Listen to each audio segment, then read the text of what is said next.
Hello, your friendly neighborhood host JT Wheatley here again, back for another episode of the History of Comic Books podcast. This time, the history of the Watchmen. Now, in this episode, we'll be looking into the classic comic book, The Watchmen. I should note that while I'm not giving out a full plot synopsis for this, there will be spoilers throughout, and it's highly encouraged to read the book before listening to this episode. Heck, read the book anyway, because it's one of the best, if not the best, comic books ever made. With that, on with the show. Whenever someone thinks of one of the greatest, if not the greatest, comic book stories of all time, The Watchmen by Alan Moore and Dave Gibbons immediately comes to mind. A 12-issue epic that breaks down the superhero genre, and like all great works, it all began with its creators, Alan Moore and Dave Gibbons. Alan Moore was born on November 16, 1953 in Northampton, England, to a working-class family. Despite growing up in the poverty-stricken boroughs, Moore stated he loved living there and was an avid reader from a young age. Eventually, reading led him to comic books, from British ones like Topper and Breezer, but also American imports like The Flash and the Fantastic Four. Soon he was writing his own poetry and stories, contributing to fanzines, and even named his own fanzine, The Embryo. While working odd jobs as an adult, he started to work in comic books, first in fanzines, producing Aeon E. Mouse for the local paper and St. Pancras Bear, a parody of the Paddington Bear. However, wanting to actually get into comic book business for real, he reached out to a childhood friend and comic book writer, Steve Moore, no relation, who suggested he submit a script to 2000 AD, the popular British comic book. Moore produced the script for its stalwart character, Judge Dredd, and while the magazine's editor, Alan Grant, saw no need for another Dredd writer, he did see promise in Moore's work. Soon, Moore was writing for Future Shocks while also contributing to Doctor Who Weekly, becoming a freelance writer in the industry. It also led him to meet Dave Gibbons. Dave Gibbons was born David Chesk Gibbons on April 14, 1969 in London, England. The son of a town planner and a secretary, he began to read comic books as a 7-year-old and self-taught himself to be an illustrator. As an adult, he worked as a building surveyor before moving into the comic book industry. First working in underground British comics like IPC and DC Thomson, before moving on to Dan Dare, a classic British comic, and in 2000 AD, where he co-created Rogue Trooper with Jerry Finley Day. It was around this time he met Alan Moore at the 1980 Marvel Comics convention at the Royal Horticultural Hall in central London, introduced by Alan's friend Steve Moore. According to Gibbons, the first thing he noticed about Alan Moore was just how much hair he had, a trademark look for the writer. Together they will work on Tharg's Future Shock shorts, and later Gibbons was approached by Dee Skin, the editor-in-chief of Marvel UK, for work on Warrior, with Alan Moore on his Marvel Man revival. However, Gibbons was too busy at the time. Nevertheless, Moore and Gibbons continued to meet at the Society of Stray Illustrators at Comic Mart in Westminster. Gibbons would later work at DC on Green Lantern, which he deemed too soap opera-ish, though he did, with writer Lynn Mean, make John Stewart the primary character in Green Lantern number 182. He would leave the series but come back for a backup story with Mogo Doesn't Socialize with Alan Moore and Green Lantern number 188. Alan Moore also did a treatment for the proposed Martian Manhunter story at DC but was turned down.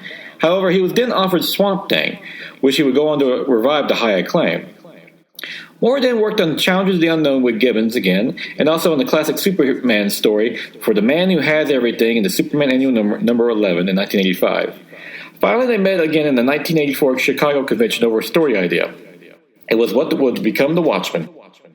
Originally, Alan Moore wanted to use the MLJ Archie Comics characters, the Mighty Crusaders, with a treatment of the character The Shield being found murdered and his fellow superheroes investigating it. Moore wanted to use more average superheroes, but then decided on the Charlton ones, specifically Captain Atom, Blue Beetle, and The Question, all three co-created by the legendary Steve Ditko, which DC had recently acquired the rights to. He wanted to craft a realistic and political book, one that explored what the world would really be like if superheroes did exist, along with the legal system. Alan Moore presented the idea to Dick Giordano, DC's managing editor, who agreed to produce it but rejected the use of the Charlton characters, which DC had plans on working into the DC universe, which would happen with Crisis of Infinite Earths. However, Moore and Gibbons would later recount that creating original characters for the Watchmen was hugely liberating, allowing them the freedom to really do what they wanted. It was also Dave Gibbons who approached Dick Giordano about penciling the series when he heard about it, which Alan Moore instantly agreed to. Thus, with Alan Moore and Dave Gibbons together, the series was crafted. Moore started to write the series early, hoping to avoid publishing delays like Camelot 3000, a previous DC Maxi series, while Gibbons designed the characters to make them easy to draw, with Moore trusting him on specific details. However, Moore still wrote very detailed scripts for Gibbons to work with, but often ended them with the phrase, "If it doesn't work for you, do what you think is best." However, Gibbons stuck to the script and only altered one change at the Moore's suggestion in condensing Ozymandias' narration when Rorschach tried to sneak up on him. Gibbons even managed to sneak in the background details which Moore admitted he didn't notice till years later.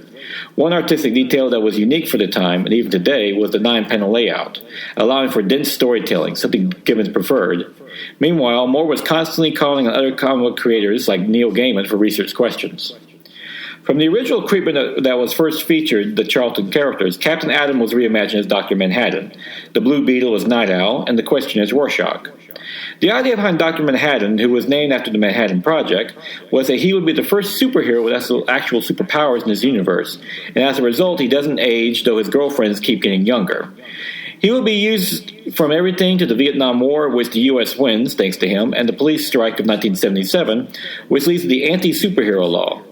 For the Soviet Union, he is considered a weapon of the United States, plus as a result of superheroes existing, the timeline has changed, with the United States having won the Vietnam War and Richard Nixon still president, Watergate having never been exposed. Ozymandias was originally Thunderbolt. Really, 37-year-old Peter Cannon is considered the perfect human. Possessing a brilliant intellect, he saw the backlash against superheroes coming and quietly retired, revealing his identity to the world. He then built a media empire around merchandising his likeness. Imagine how rich Superman or Batman would be if they could do the same. Seriously, they make billions in sales. Originally, he was also an anti-nuke and opposed to Captain Atom / Dr. Manhattan, as he is literally the human embodiment of a nuclear bomb. Moore changed his name to Ozymandias as he felt it was more grandeur, and as a reference to the title of issue number 11, Look on My Works, Ye Mighty in Despair, which featured the attack on New York City. He was also of German descent and thought of his name after taking peyote with the Bruges in South America, thus he's also a lover of youth culture. Night Owl was meant to be the most human of the group, with the noblest, strongest character. He's actually the second generation, like the Blue Beetle, taking up the name of the original Night Owl, who has retired and wonders if becoming a superhero is the part of some bizarre adolescent fantasy, having become paranoid of it. Both superheroes are now friends, and with the original having written an autobiography Under the Hood, detailing his life, along with his past friendships with the Minutemen. Moore was inspired to model the original Night Owl after Will Eisner, who was also used in the comic book to detail the past history of superheroes. The Question Rorschach is a vigilante who still operates outside the law after the anti-superhero law of 1977, with a black and white sense of justice very much in line with the original Steve Ditko character. When he was reimagined as Rorschach, his name was inspired by the psychological blot test in which the patients are asked to look at different black and white shapes and describe what they see. As a result of his philosophy, Moore didn't foresee his death till the 4th issue of writing, realizing his uncompromising nature would lead to it. Originally, his entire costume was a Rorschach test before being reduced to just his mask. His alternative identity is that of a protester who carries a placard throughout New York City decrying the end of the world while living in a seedy apartment eating canned food. According to Gibbons, Rorschach was his favorite character to draw because he just had to draw his hat and his face blots and to fill out the rest. Peacemaker / the Comedian was first imagined as a low-key government operative who turns more militaristic and aggressive than his other superheroes, even becoming an assassin. Originally inspired by the hero in Wasp by Eric Frank Russell, he is 50 years old in the book, but still well-built. It is his murder that launches the whole story, with Rorschach investigating it as he admires the comedian as a hero. Nightshade / Silk Spectre was the character Moore knew the least about at first, as he originally just needed a female superhero to be Captain Atom / Dr. Manhattan's girlfriend. He gave her a distinctly 80s look at one point, and thought about returning Captain Atom to his classic golden look and response as well over his modern silver one. However, when she was reimagined as Silk Spectre, that was where Moore and Gibbons developed the character, as she would become another second-generation superhero like Night Owl, with her mother being the original Silk Spectre. Being pushed into the role by her mother, who has since remarried and is now living on the West Coast, she is 35 and the lover of Dr. Manhattan. Finally, there was the Minutemen, the original superhero team of 1944, which is described as simpler times, consisting of the original Night Owl and Silk Spectre, along with Brother Knight, Dollar Bill, the Comedian, Mothman, Captain Metropolis, Silhouette, and the Hood of Justice. While meant to be a symbol of the Golden Age superheroes, Moore and Gibbons managed to slip in some adult commentary, with Dollar Bill being a bank-sponsored superhero who has an outlandish costume designed by them, consisting of a cape that gets him killed when he's trapped in a revolving door, allowing robbers to shoot him to death. Mothman is an alcoholic and is eventually institutionalized for mental problems, while Captain Metropolis and the Hood of Justice are gay lovers in secret. Silhouette is also a lesbian who is forced to leave the Minutemen after she is outed. For the subplot, Tales of the Black Freighter, Dave Gibbons came up with the idea of pirates comics in The Watchmen, arguing there wouldn't be superhero ones since they were real in The Watchmen, along with the name Night Owl, although Alan Moore came up with the spelling of Nite.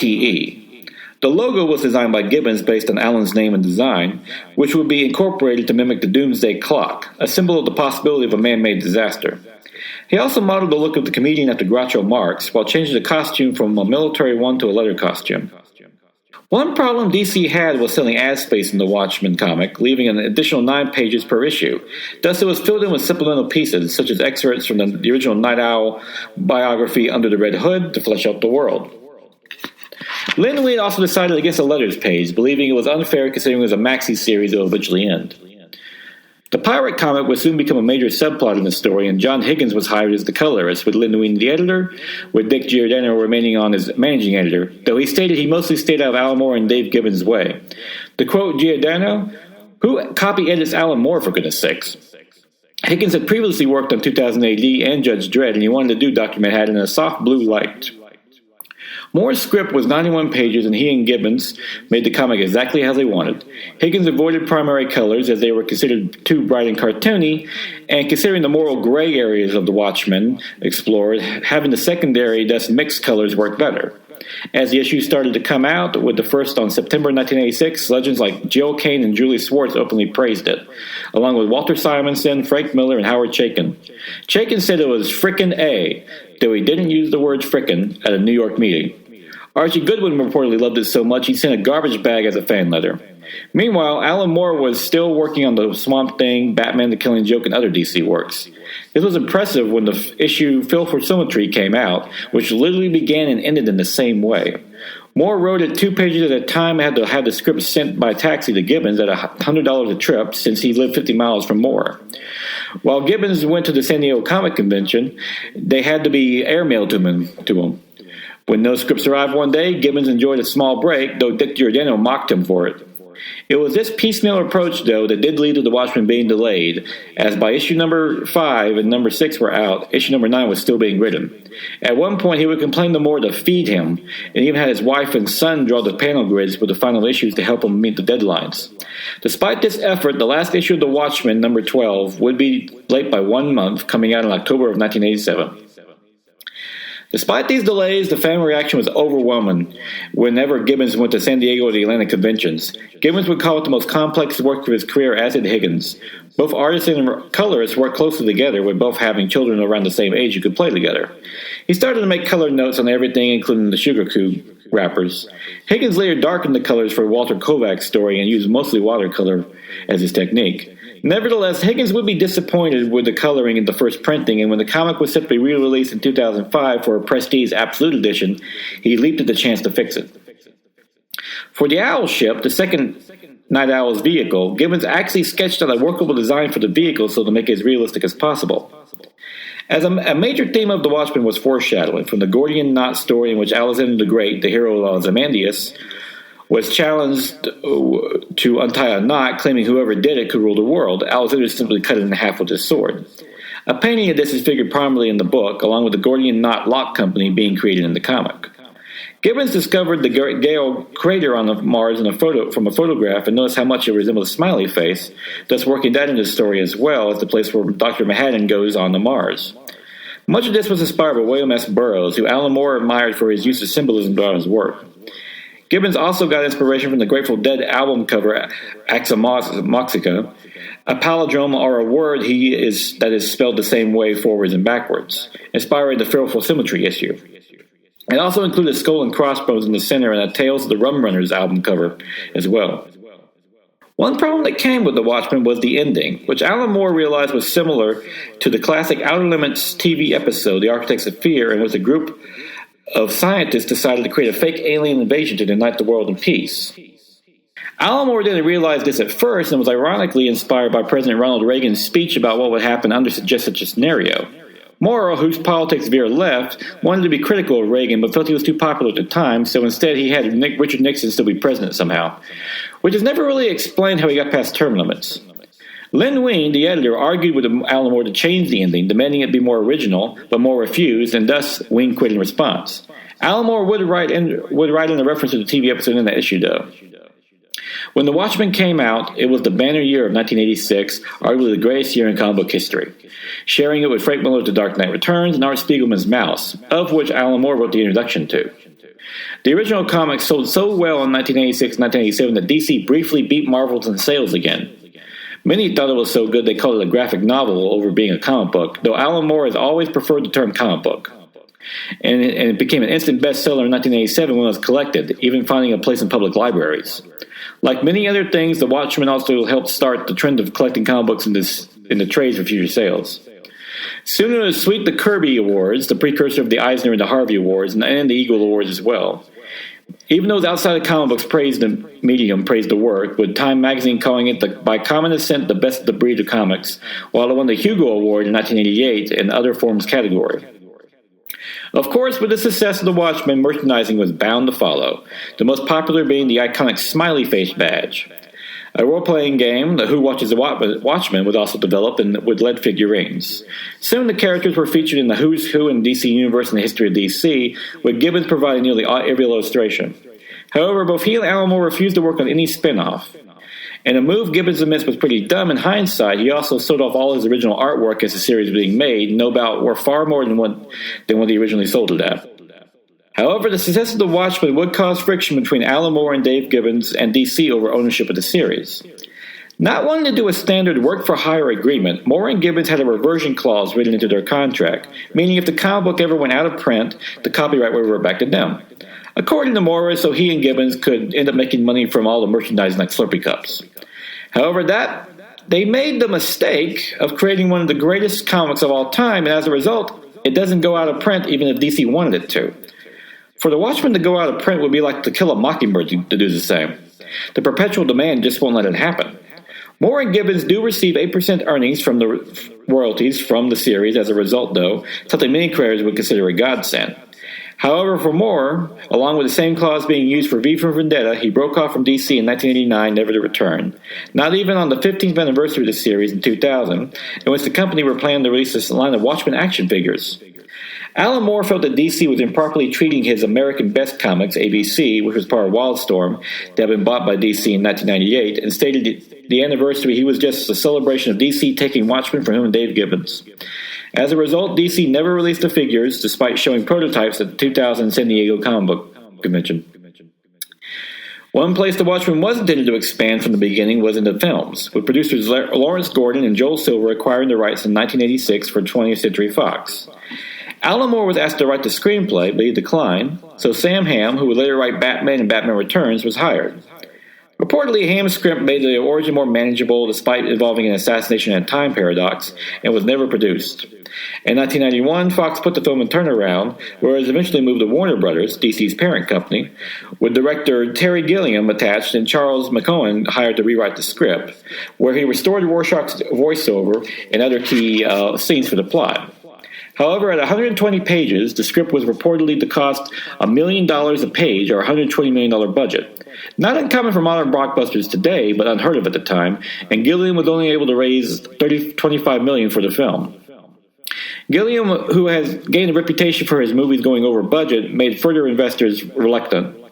Ultimately, Gilliam left the project, feeling a film was not the best format to adapt to Watchmen, and it left Warner Brothers.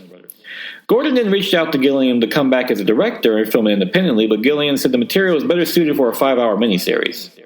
In 2001, Gordon teamed with Lloyd Levin in the Universal Studios, hiring David Hayter, perhaps best known as the voice of Solid Snake in the Metal Gear video games, but also the writer of the 2000 X-Men movie. to write and direct it. Hader and Universal eventually left over creative differences, and Gordon then tried the Revolution Studios, but that deal fell apart as well. On July 2004, Paramount was announced as the producer of the film, with Darren Aronofsky hired to direct Hader's script, while Gordon and Levin was still attached as producers, along with Eric Watson, Aronofsky's own producing partner. However, Aronofsky would leave to focus on his own film, The Fountain, and director Paul Greengrass was approached. Finally, Paramount put the film in turnaround as well.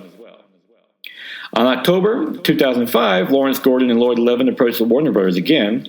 Impressed by Zack Snyder's brilliant adaptation of Frank Miller's 300, he was approached to direct, with screenwriter Alex Tessa hired to rewrite David Hayter's script, notably returning to a Cold War setting. As with 300, Snyder used storyboards to lay out the film while filming the live action over a green screen when he could, along with expanding the action scenes. Snyder also added an energy shortage subplot, which was timely at the time at least. While he wanted to stay faithful, he planned to make the Night Owl look scarier, while Ozymandias' look was meant to be a satire of the Batman and Robin costumes. Finally, production began on March 2007 with casting, including actors Jackie Earle Haley as Rorschach and Billy Crudup as Dr. Manhattan. Zack Snyder's own son played a young comedian, while the director himself is a soldier in the Vietnam flashback. Dave Gibbons even came on as an advisor, though Alan Moore would have nothing to do with it. On July 2008, the first trailer premiered at San Diego Comic Book Convention, leading to an intense fan reaction that, according to DC Comic Books president Paul Libetz, led to an additional 900,000 copies of the trade being produced to meet fan demand. As pointed out, that comic will never go out of print. However, a problem occurred when 20th Century Fox sued, claiming they still had the rights to the project over Warner Brothers. Ultimately, the matter was settled when Warner Brothers agreed to give Fox 8.5% of the gross of the film and any future sequels. Finally, on March 6, 2009, The Watchmen premiered, opening this $55 million weekend, its first weekend, ultimately grossing $185 million to $138 million budget. The film's reception was decidedly mixed, with many praising the cast, notably Jackie Earle Haley as Rorschach and Billy Crudup as Dr. Manhattan, while Snyder's direction was equally praised for its look and faithfulness to the comic. However, the story was considered too condensed, with the action being over the top, not the fighting from the comic's realistic take on superheroes. Most controversial was the changing of Ozymandias' plan, which used a genetically created squid to destroy New York City, making the Earth's population believe they were under an alien invasion and thus unite to defend itself. Snyder chose to have Dr. Manhattan be framed for the attack, arguing it was more realistic. However, when analyzed, Dr. Manhattan was an American used by America to assert its power. Instead of uniting the world together, wouldn't it just unite against the United States? In a strange way, Zack Snyder reaffirmed Alan Moore's belief in the original ending, proving him right and Lin Wing wrong once and for all. Ultimately, the problem with the movie was its length, also proving what Terry Gilliam said, that a 2-hour movie is not enough time to adapt a comic book, especially one as dense as The Watchmen. Further proving this, the Watchmen motion comic, a direct-to-DVD Blu-ray released at the same time in which the entire comic book is shown and performed, ran to nearly 4 hours. Zack Snyder did beef up the film in the home release with an adaptation to Tales of the Black Freighter starring Gerard Butler from 300 and Under the Hood, a fall documentary delving into the lives of the Minuteman, with its title taken from the first Night Owl Hollis Mason's autobiography. All this was put together in the Ultimate Collector's Edition DVD Blu-ray, which featured a director's cut of the film with Tales of the Black Freighter woven in, added to a total of $50 million in additional revenue for the company. As with many comic book movies, a video game adaptation was also released, The Watchmen, The End is Nigh, a 2-part game with the first released on March 4th, 2009, and the second on July 30th, 2009. The game was essentially an arcade beat-em-up in which you played as either Night Owl or Rorschach in 1972, depicting their crime-buster days. It was a modest success that received mixed reviews. As for future comics, from as early as 1985, Alan Moore stated he would do a Minuteman miniseries if the Watchmen was a success, and DC was even interested in other spin-offs, such as Rorschach's Journal or the Comedian's Vietnam Journal. Dave Gibbons even considered a Night Owl Rorschach series. However, the ownership dispute nicked the opportunity of this, and he was very vocal about any other comic book creators working on the subject matter. In 2010, Moore told Wired magazine that DC reportedly offered him the rights to Watchmen back if he would agree to prequel and sequel ideas. Moore said if they had asked him this 10 years ago, he would have agreed to it, but at this point, he didn't even want the Watchmen back. As a result, DC co-publishers Dan DiDio and Jim Lee announced future projects would be proceed without Moore or Gibbons. On February of 2012, DC announced they were producing 9 prequel series under the banner Before the Watchmen, attracting the talent like J. Michael Straczynski, Darlene Quick, and Lynn Wein, the series' original editor. While Alan Moore was not involved, Dave Gibbons did give his blessing to the project. The series was The Minuteman, Ozymandias, Silk Spectre, The Comedian, Night Owl, Rorschach, Dr. Manhattan, Moloch, and Dollar Bill. They as a whole received mixed reviews, with Minuteman by Darwin Cook and Ozymandias by Linda Wein and Jay Lee being the highlights. A sequel project was announced, Doomsday Clock, a 12-issue maxi series by Jeff Johns, in which the Watchmen universe would cross over with DC proper. This is part of a larger story in which, during the New 52 reboot of the DC Universe, it is hinted that none other than Dr. Manhattan was behind it in the DC Universe Rebirth Special and 2017's The Button crossover. The first issue was released on November 22, 2017, originally planned to be a monthly series, ending on December of 2018, but until it was moved to a bi-monthly schedule to the end in July of 2019. In other mediums, a TV series adaptation of The Watchmen was announced on June 20th, 2017, with Damon Lindelof, the producer of the acclaimed Lost series, attached as showrunner. On August 17th, 2018, HBO, part of Warner Brothers, the parent company of DC, announced it had picked up the series with the intention of releasing it in 2019.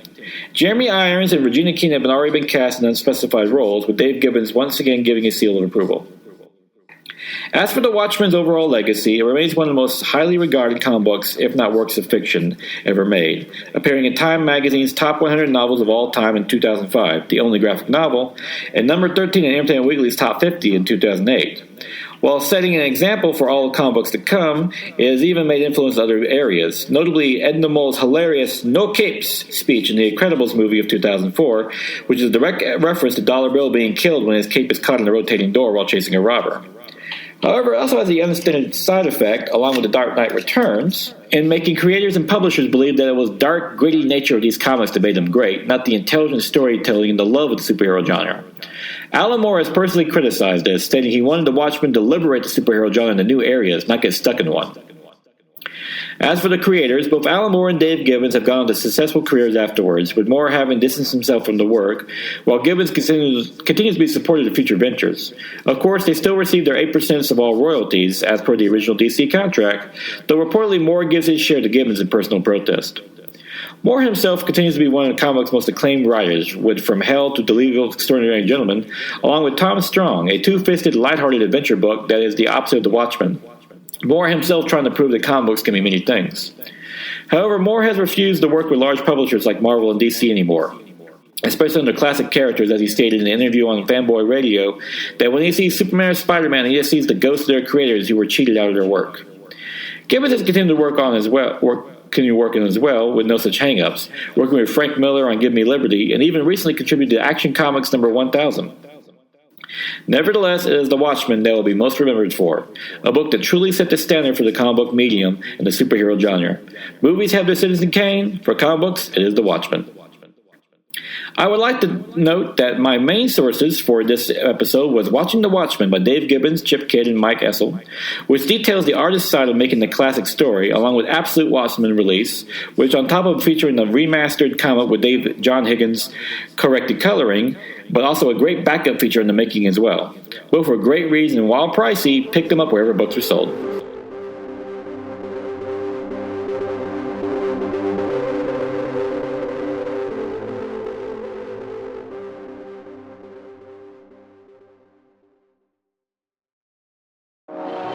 Look, we gotta talk. Yeah, Thunder Talk. We're going all kinds of sideways with that sweet nerd junk. Woke nerd junk. It's topical. Political. Dare I say radical. We've got all your latest news and reviews. Hot music. And a whole lot of comedy. But it ain't for kids. Definitely mature content. So let's talk. Let's talk Thunder Talk. Thunder Talk is a proud member of the ESO Network. And now is July 25th, 2024, time for the favorite comic of the week. Vengeance of the Moon Knight, number 7, by Jed MacKay and Alessandro Cappuccio, which is a great tie into the Blood Hunt event going on, in which Tigra and the Hunter's Moon have decided to break into Asgard to free Khonshu, with hope of not only having him bring out the Moon Knights to take on the Blood Hunt, but and the vampire apocalypse currently going on, but also hopefully bringing back Mark Spector back to life. This is a great emotional mission. Jed MacKay does a great job. He doesn't let down with especially the reunion between Mark Spector and Tigra, which is a great... Their romance has been one of the best romances in comics in the last few years, and he really shows his stuff here. And Alessandro's art is gorgeous. It has an almost otherworldly feel to it, which is perfect for this story in which they're basically invading the underworld, where they use a kind of a cool supervillain to help it with, too. So there's a lot of fun, great emotional impact, great read. Not so tie-in, so if you've been a fan of this series and Moon Knight in recent years, definitely a must-pick up for this week. And with that, we will conclude this episode of The Archives. Join me again next week for, next month, actually, because being a certain superheroes day is starting off next Thursday, we'll be listing a pretty obvious archive edition. But if you know what the August 1st is, you know I'm going to be bringing it back. But till then, go out and enjoy a good comic book. If you can, definitely check out Vengeance of the Moon Knight. This one has been one of the best runs of Moon Knight in recent years, and Jed MacKay doesn't let up at all.